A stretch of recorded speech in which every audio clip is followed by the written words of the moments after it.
Setelah Xiaoyan dan nelayan berhasil mencapai platform pos pemeriksaan di saat-saat terakhir, Xiaoyan melihat Jinxi pemimpin tikus pemakan emas Dozong Bintang 7. Dia dapat mengetahui cedera yang cukup serius di dalam tubuhnya. Jinxi mengumumkan ada total 10 tempat untuk kompetisi kolam darah ini. Selain 2 tempat untuk klan tikus pemakan emas, ada 8 tempat untuk para jenius hebat di dataran tengah. Jika kalian ingin mendapatkan 8 tempat untuk memasuki kolam darah, kalian harus melewati susunan gelombang sonik tikus dan sampai di puncak gunung. Jika lebih dari itu, maka akan diadakan undian untuk mengeliminasi. Formasi ini dibuat oleh tikus pemakan emas. Serangan sonik yang kuat akan menyebabkan kerusakan pada jiwa. Dengan kata lain, lebih baik bagi petarung level rendah, terutama mereka yang memiliki kekuatan jiwa lemah, menyerah atas inisiatifnya sendiri sekarang. Oleh karena itu, Xiaoyan mengatakan pada nelayan, nanti yang perlu kamu lakukan adalah mencoba yang terbaik untuk menggunakan douji untuk menutupi telingamu dan mengikutiku di belakangku. Namun nelayan menolak niat baik Xiaoyan. Kemudian penilaian pos pemeriksaan dimulai. Jinxi berkata, kalian semua hanya punya waktu 1 jam. Mereka yang gagal mencapai puncak gunung dalam waktu 1 jam akan dianggap gagal. Segera 2 orang maju dari gerbang transformasi tulang, Huya dan Hun Chen di level Dohuang bintang 4 dan 5. Mereka berdua langsung mengeluarkan douji yang kuat dan membungkus keduanya, lalu melesat seperti kilat ke arah puncak gunung untuk sesegera mungkin melewati formasi gelombang sonik tikus. Sangat disayangkan setelah memasuki formasi gelombang sonik, Huya dan Hun Chen gagal serta terluka. Setelah keduanya gagal, Feng Qin-er melangkah maju dan memberi salam pada Jinxi. Feng Qin-er dari pavilion petir angin menyapa tetua Jinxi. Guru telah menyuruhku untuk mewakilinya dan mengirimkan salam sebelum aku pergi. Feng Qin-er memiliki garis keturunan pionik iblis surgawi, ditambah gerakan 3000 petir yang telah dikembangkan secara ekstrim. Jadi di saat dia mulai menerobos formasi, gelombang sonik bersentuhan dengan tubuh Feng Qin-er itu telah berubah menjadi seberkas bayangan. Bahkan tikus pemakan emas itu bergegas sebelum sempat bereaksi, sehingga Feng Qin-er menjadi orang yang pertama yang berhasil menerobos formasi tersebut. Feng Qin-er meremehkan Xiaoyan dan membenci Xiaoyan setelah mencapai platform di atas gunung, berharap dia tidak akan mengecewakannya. Tentu ini juga telah menyebabkan orang-orang di platform bawah menjadi ricuh. Ini terutama Tang Ying, Wang Chen, dan Mu Qingluan dari 4 pavilion. Mereka tentu tidak ingin kalah. Berikutnya adalah Tang Ying. Sebagai talenta terbaik di pavilion 10.000 pedang, kekuatan Tang Ying tidak diragukan lagi.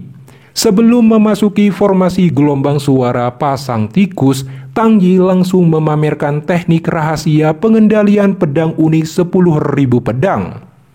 Pedang berputar berkecepatan tinggi mengelilingi tubuhnya, dan kemudian mengandalkan energi pedang yang kuat untuk menetralkan gelombang sonik. Dengan gerakan ini, Tang Ying berhasil melewati gelombang sonik dengan anggun. Kemudian giliran Wang Chen di pavilion musim semi kuning. Orang ini kejam dan pernah bertengkar dengan Xiaoyan sebelumnya. Jika bukan karena kuanta kolam darah, dia mungkin akan bertarung sampai mati dengan Xiaoyan berdasarkan kepribadiannya. Wang Chen juga tidak sederhana. Dia langsung melepaskan douji atribut kegelapan sebelum menebus level tersebut. Energi pertarungan gelap yang tak terhitung jumlahnya menyelimuti tubuhnya. Gelombang operasi ini memiliki efek yang sama seperti pedang berputar berkecepatan tinggi milik Tang Ying, yang juga dapat dengan mudah menahan serangan sonik. Dengan cara ini, Wang Chen menjadi yang ketiga menerobos formasi.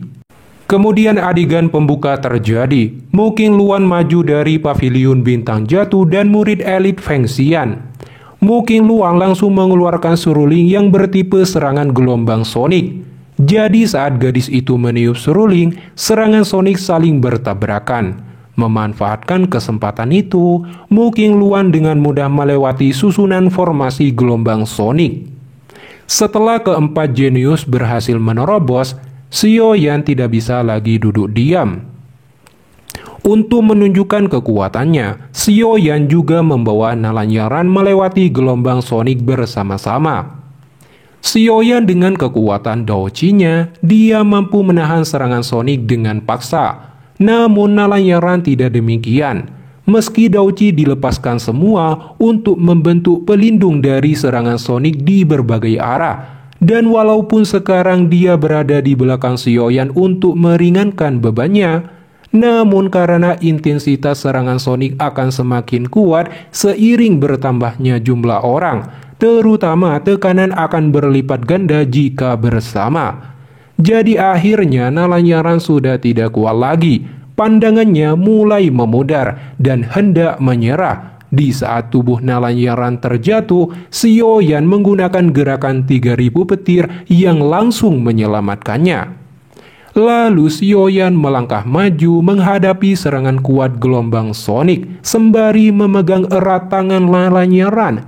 Jika dalam deskripsi novelnya, ini digendong Nalanyaran guys. Untuk melawan gelombang sonik yang semakin kuat, Xiao Yan menggunakan auman singa harimau. Sayangnya, keterampilan kecil ini tidak cukup. Dalam keputusasaan, Xiao Yan mengaktifkan kekuatan obat dari pil misterius naga Yin Yang untuk melepaskan raungan naga. Begitu mendengar auman naga, tikus pemakan emas secara alami takut dan lari. Jadi Xiao Yan melewati rintangan ini sembari membawa Nalanyaran dengan kekuatan yang mendominasi. Operasi Xiao Yan juga sungguh keren dan mengejutkan seluruh penonton guys. Setelah ini Mu Qingluan memprovokasi Feng Qin'er dengan kata-kata hingga terjadi adu mulut. Dan Xiao Yan mengajak Mu Qingluan berbicara secara pribadi dan bertanya keberadaan Feng Xian atas nama gurunya Yolao sekaligus teman lamanya. Mu Qingluan mengatakan kalau gurunya itu sering berkeliaran entah kemana. Namun jika kamu benar-benar ingin mencarinya, kamu dapat pergi ke kompetisi Paviliun Petir Angin Timur 3 bulan dari sekarang. Selanjutnya, Xiao Yan akan segera memasuki kolam darah dan akan menerobos Dozong.